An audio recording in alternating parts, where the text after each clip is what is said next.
How we doing today, folks? Welcome to season 4 of Just Conversations. Today I have my main man Crispy here. Although I just met this man today, we have been working around each other for a while now. So today we're gonna dive into the story of this man is a thespian slash Swiss Army knife slash. The man does a lot. First, I want to thank you for coming today. Sure, man. How you doing, man? Thanks for having me. One generic question I ask everybody: did you grow up in Philadelphia? Philly and adjacent to Philly. Adjacent. Yeah. What schools did you go to growing up? So I went to a Montessori school in Gladwin up until I was like sixth Oh, shit. grade, Okay. and then I switched into Friend Central on City Line. Okay. And just finished there. Okay. Yeah. Montessori school. Pull comes from some fucking bread right here. I mean, it wasn't what it was back then, but it wasn't. yeah, It didn't cost $20,000 a semester back then. they definitely They got started crazy running with it it. up for sure. So the whole way you look at the world is totally different from a lot of people. Then. I would say, yeah.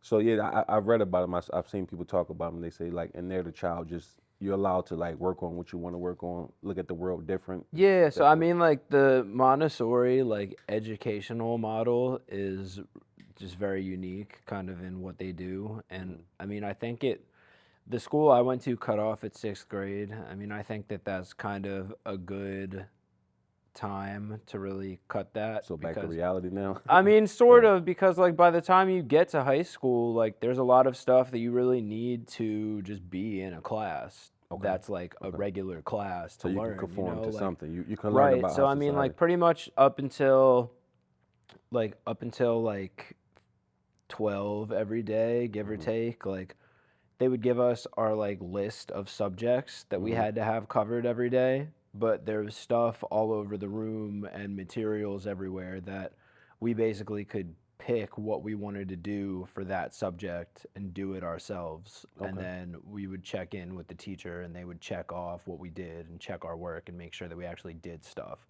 Dang. So, I mean, there was accountability to it, but I mean, what I think was really interesting about it is, you're giving a lot of, autonomy to very young Learning about people yourself and like giving them the opportunity to really figure out like what works best for them and like learn in a way that is actually like constructive because they're interested in it. Because, it's not some teacher telling me what I'm doing for the day. It's like, okay, I want to do this, so I'm gonna do this, and then I'll have them sign off.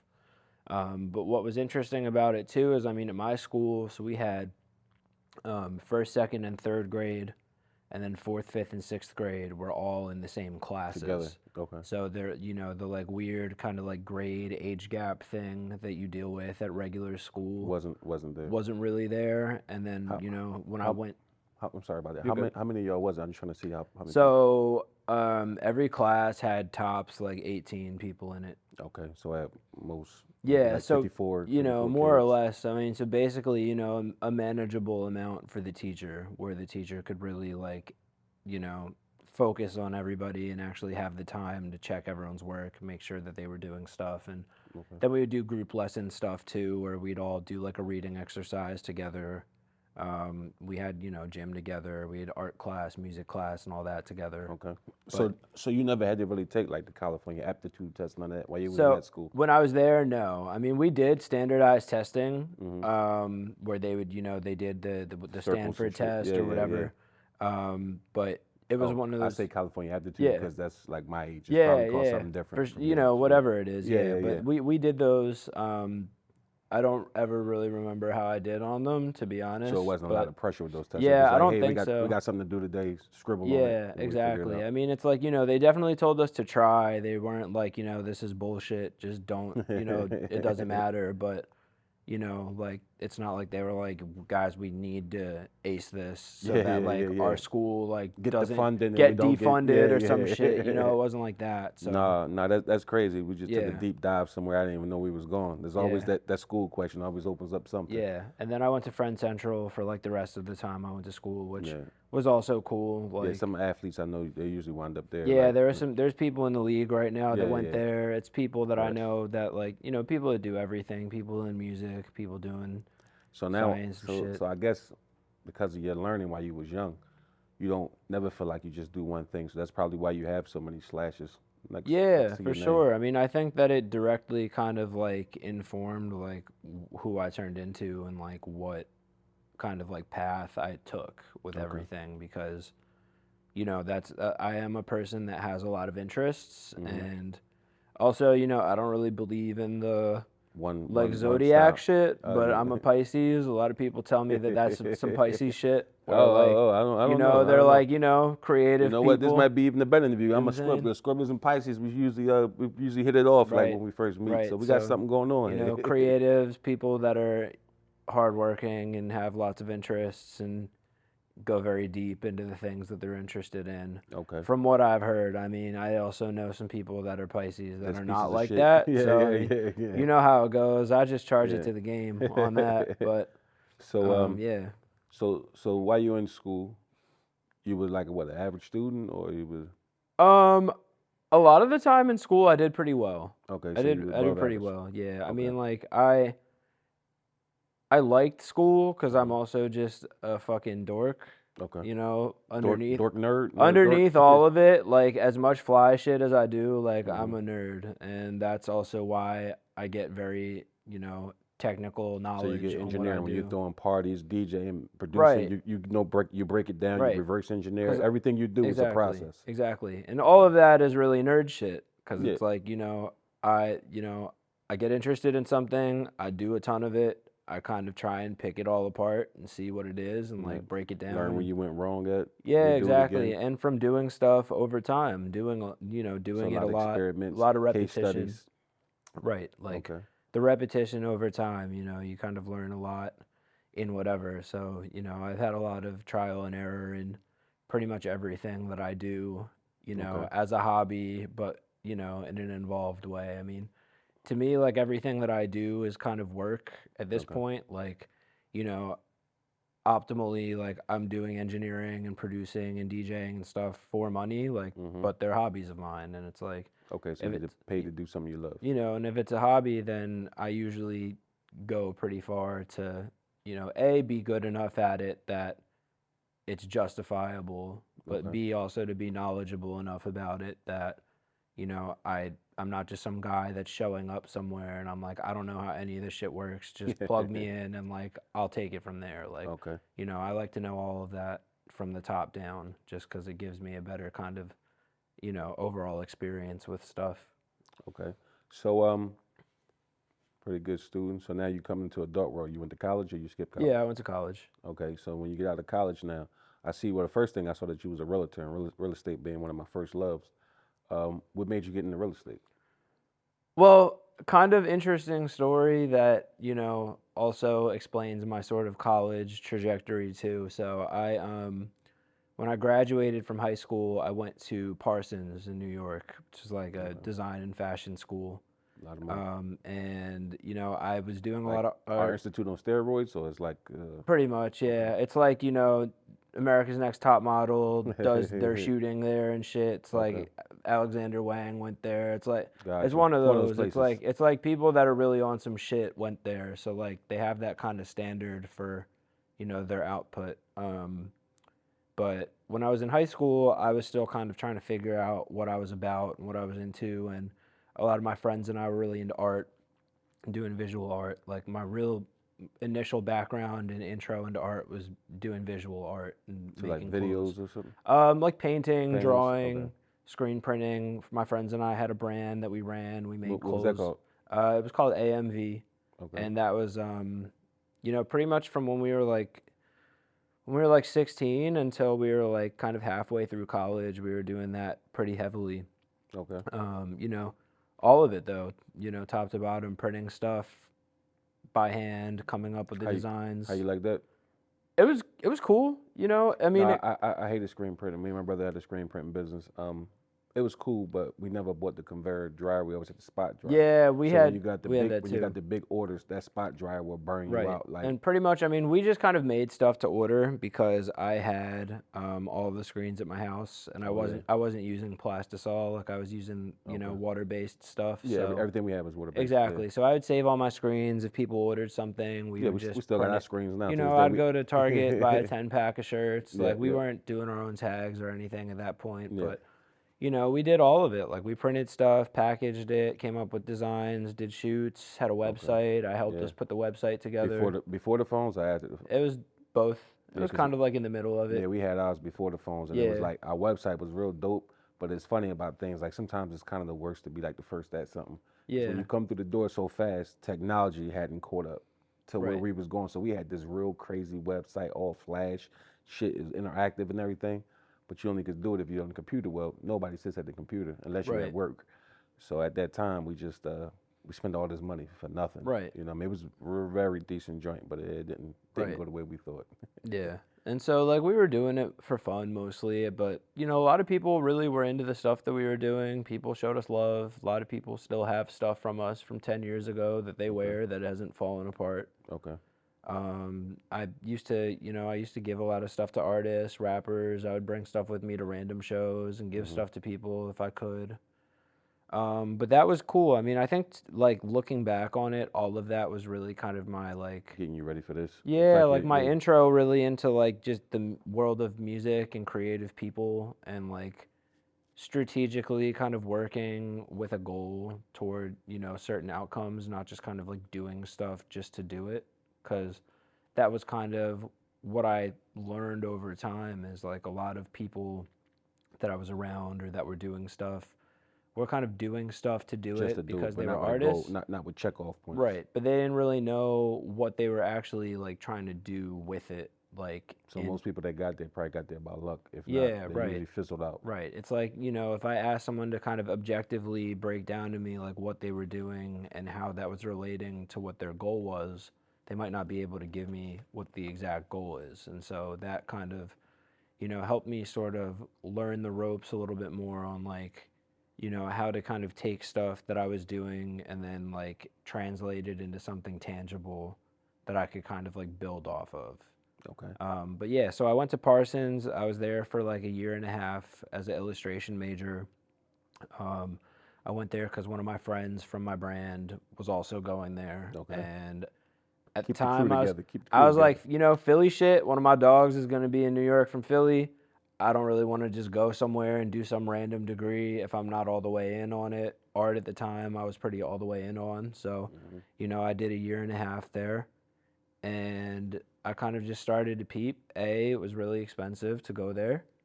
And B, I was like, I don't know if I can just be an illustrator for the rest of my life and that's my Yeah. job. Like I Is was this like, is this even what I like, want to do for like the I rest was of like, my I life? like doing like now I don't really draw that much even because I'm doing so much other shit. Like I love drawing, but it's like I just kind of was like, It's not the goal. I'm not trying to end it here. Like that can be part of kind of what I'm doing, but I don't want to just be an illustrator and go work for a brand or work for a company or something and Yeah, that's you what don't I want to do. limit. You don't want to limit what you can do. And also it's like if I was doing freelance stuff, like it hit me very quickly like the idea of having to like do art to pay my bills and pay my rent. And Was it's it gonna like, work out? Was it gonna add up? if I'm falling short and then I'm like, damn, bro, I gotta sell some prints or like I gotta get a commission because I can't cover my rent, like that would have just taken a lot of the, the fun out of all of it for me. So, So we're on here again, people. I know you're gonna hate this, but we always talk about graveyard. So before you even got to the graveyard in ICU, because I say it's because like my background in art and entertainment is probably about 20 plus years at this mhm, point, and I've seen them come, I've seen them go. I've never hit where I wanted to hit, where everybody expected I hit. I'm like the guy who never went to the league, but everybody's like, man, he gonna get. I probably got like 10-day contracts in my lifetime, but I mhm, never got the real big contract. So what I noticed though is like a lot of people, what you're saying, a lot of people sometimes don't realize what you're saying until they're about 40 until years it's old, too late, 40, right, 30, and it's a fucked up feeling. right, So you at least was able to see like, oh, this might not add up, and that maybe because the schooling or whatever you had, because maybe you had a better start than some people as far as information, right, not getting to financial, just information. right, And what I've learned in life is like some people they get so caught up on the dream, they lose track of reality. Right. And they don't know that, man, when you was in 20 and you met the CEO of this store and you know, just because you was doing this, maybe you should have went and he told you, hey, I like the way you draw. I want you to run an ad campaign for me. And some people like, no, that store corny. I ain't fucking with that store, not knowing that could have paid your bills for Right. however long. You know, Right. and sometimes those graveyards, they start to open up for you slowly. You know, when you're 20, you really making, you're really digging it. When you're 30, you ain't paying attention. When you're 40, they might as well just throw you in there because it's pretty much a wrap at that point. Right. Unless you are one of those people that have a hell of a drive to you. You know, so at least you saw that and was like, oh shit, I know this ain't gonna give me what I need, so that I don't got to be out here doing fucking little Coco's fucking album cover for $50 and I got to do 50 cover, you know, Right. 20, Exactly. 20 album cover for $50.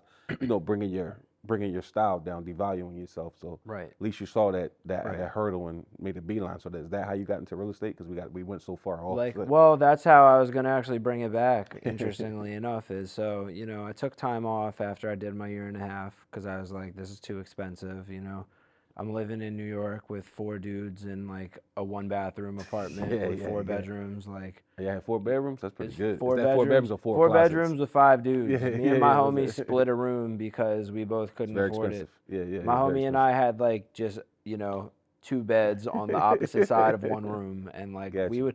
my one man was really kind of in and out of town, so Mm-hmm. we made it work. But so I was a dog walker for like a year while I was in Brooklyn, just kind of figuring it out. I was like, I'm gonna just take some time off. I'm gonna figure it out, just work, make some money, Okay. you know, do art. I was just drawing still and all, and so like probably a year into dog walking, year and a half, I was biking home from the shop one day and I got hit by a car when I was on my bike. Okay. It's getting interesting. Yeah, so I got hit by a car. I got pretty seriously hurt. I like, you know, shattered my shoulder. And so after like a couple days of being in a sling and it just not really feeling good, I got it scanned and the doctors were like, you need surgery like today. They were like, you got to come back. So I went through that, and while I was going through the surgery stuff, I started talking to some lawyers about it because I was like, yo, like, I'm really fucked up from this accident. So, you know, I'd never had any experience with something like that, but someone connected me with a lawyer they knew, and the lawyer ended up being able to find the guy that did it because I had a little bit of information that I was able to give him. So you got some cheese. So yeah, so I got cashed out eventually after about like a year. I had surgery, I did rehab, moved back with my family. You know, basically, I'd been thinking about moving back to Philly from New York anyway. That's what sent you back. Because I was just like, it's too expensive. I was like, unless I really figure out a play here, like I'm probably just gonna call it anyway. And that was kind of the nail in the coffin for me. So Okay, so now you come back home with some cheese. You got moved back, got cashed out. Didn't really know what to do with it. Sounds like about a high 5-figure, low 6-figure cash. Yeah, It sounds like a real good cash. So I was like, you know, I had like a year of rehab, and I had my whole shoulder cut open and redone. So it was a pretty serious so surgery. you can tell when it's about to rain, huh? Pretty serious check. So, you know, probably should have just put it all in crypto, but like whatever. I might not have did that neither. Who knows? You know? I was 19 at the time, and I was just like, you know, I'm young. I have never had a check for This money big. like this. I was like, I gotta do something with it that is intelligent before I just fuck all of it up, because I don't know how to have And a hell of money a like rap that. video, baby, with that money. That's what I'm saying. I could have fucked that shit up in a day. Like, at this point, I could fuck that up in 2 days, bro. Right? Go buy a Hellcat. Like, no. But yeah. So I bought 2 houses over like the year and a half, 2 years that I was dealing with the check stuff as like investment rental properties. Okay. So I bought 2 rentals with a friend of mine and his pop. We went in together because they were kind of planning on doing some investment stuff anyway. What year was this? This was like 2017. Okay. Yeah, it was like 2016, That's a good time. 2017. The market was medium. It wasn't on fire, but it was good. Yeah, I mean, it's, you know, rates are a little bit higher and prices are a lot higher. So I mean, we got in at a pretty good time. We got stuff for, you know, relatively low compared to now. And what area? South Philly. So we that was a good one. place in Point Breeze, place in Grays Ferry, And yeah, You so sold them or you kept them? no, we still have Still them. got them? So I've had them. I've had one free and clear since 2017, and then the other one we put about half down. And How you like them new taxes? it's a pain in the ass, It's a but lot. Them real estate taxes, yeah, motherfucker. Now. it's not terrible though. I mean, like I saw some places the taxes went crazy and Yeah, went but like by 17, South Philly was already high, but I'm quite sure you guys still just went kind of higher because right. places I was at, my taxes, some of them quadruple, Yeah, and there's like more to ours come. only really doubled, Yeah, but I saw that. I mean, obviously, I keep up with it, and I let my yeah, clients know, and like some of them have gone 4 or 5 times up from what they were. yeah. I have some stuff in the 19104, 19140, so Yep, you can imagine, yep, in the 19143, Jesus Christ. But all those places, that shit just got crazy. Like right. when I opened the letter, I just started blinking. Like this, they must have moved the decimal somewhere else. I'm had to look like maybe this is a joke, but Yep, yeah, stuff yep. They definitely went up. started running that up. Yep, yep, Not doing anything to fix the city with that yeah, money either. They might as well yeah. fix a couple potholes, Well, like shit, I don't know, man. something, This gonna man. be. I don't know the 76 Boulevard of 76 is kind of smooth right now. Yeah, Driving on that shit feel like I'm on a smooth ass street now. yeah. It's the first time it's been smooth in years. In But like probably like 8 years, right? yeah. Yeah, But but yeah, so I had got those two places, mhm, and I've had tenants in them for like 6 years. But I pretty much like I came back to Philly. Um, I got the places that I had rented, and then by the time I was done rehab, my time frame lined up that I was able to start in the following fall at Temple. okay, So I transferred into Temple, finished out my degree there. okay. I was trying to do art education and Mhm. be an art teacher, and then I kind of just had a couple bad experiences with student teaching stuff that was like, Just not for okay, me. I was like, maybe I don't love this as much as I thought I would. So I ended up just getting kind of like a general visual studies degree, like an Okay. interdisciplinary art degree, Mhm. which, obviously also my family the whole time told me that it was useless. And, I get emails from my dad every week when I was there about how, Hey, fuck up. What are you top doing? 5 worst careers to have as an adult, artist is That the sound big like something one I would on do. there. That's something I would Right. So do. I was like, like heard, like I was like, I'm gonna figure it out though. Mhm. And so I graduated in 2019. Oh, I ended right up before the transferring a COVID. bunch of my credits. Yeah, last term before COVID. Mhm. And, then I worked at a brand for a while. I was working at a print shop for a while. Print shop was cool. Mhm. And then the print shop I was at closed because of COVID. Mhm. So I was at a print shop like kind of the whole time I was in college until like the What print year. shop was this? It was this spot called Fine Line Print Co. and it was in Downingtown. Okay. And they did screen printing, they did direct to garment, Yeah, so I got you. Yeah, embro- all the good shit. all that stuff, promotional stuff. So we Mhm. had some pretty big Good clients contracts. that we were doing stuff with. Like we were doing stuff with ASAP Mob, we were doing Okay. stuff with a couple record labels. I mean, like at that point, I had known a lot of people So in you my was able to circle connect the that, dots. yeah, that were doing music stuff or new artists and other places that were trying to do, more creative design and print orders. So I was on top of most of that. Okay. Um, and then yeah, COVID happened. Print Changed the shop, game. we took a week off and we're like, okay, we'll see what happens. And then they called me and they were like, we're just going out of business. Like we're just because they're, they So had, it comes about your second pivot in your yeah, life, your second adult right, pivot. right. So So they had gone like a month without really doing any orders, and they're like, "We just got to clip it." So I got unemployment for a while. how you like that? It was chill, I mean, it was Wasn't COVID, deep. so like I couldn't It's a go out. different type of unemployment I though. couldn't go out anyway. So like I was at home. I was like, I might as well get paid to be at home then, Yeah. regardless. I got unemployment for like a year. Mhm. And I started working with a brand for a while. I was doing creative direction for this brand Ethic in the city. No problem. Yeah, from like 2020 till like 22. Okay. Creative directing was cool. Kind of same thing. I was working in apparel, working in fashion.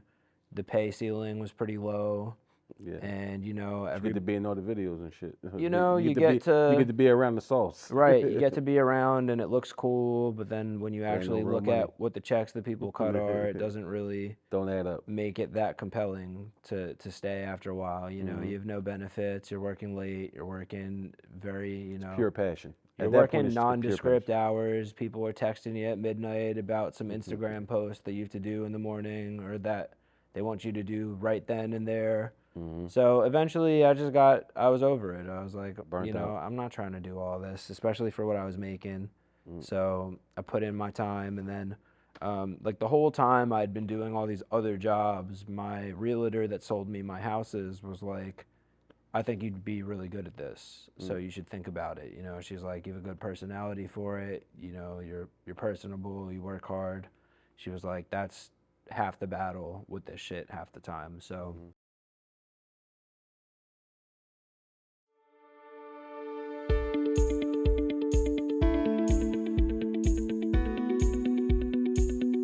Pioneer Elite Care is committed to treating each individual with dignity and respect. We take pride in providing quality care to those who require assistance at home. Contact us now. Excellence is our standard. Excellence is the rule. Never the exception. PioneerEliteCare.com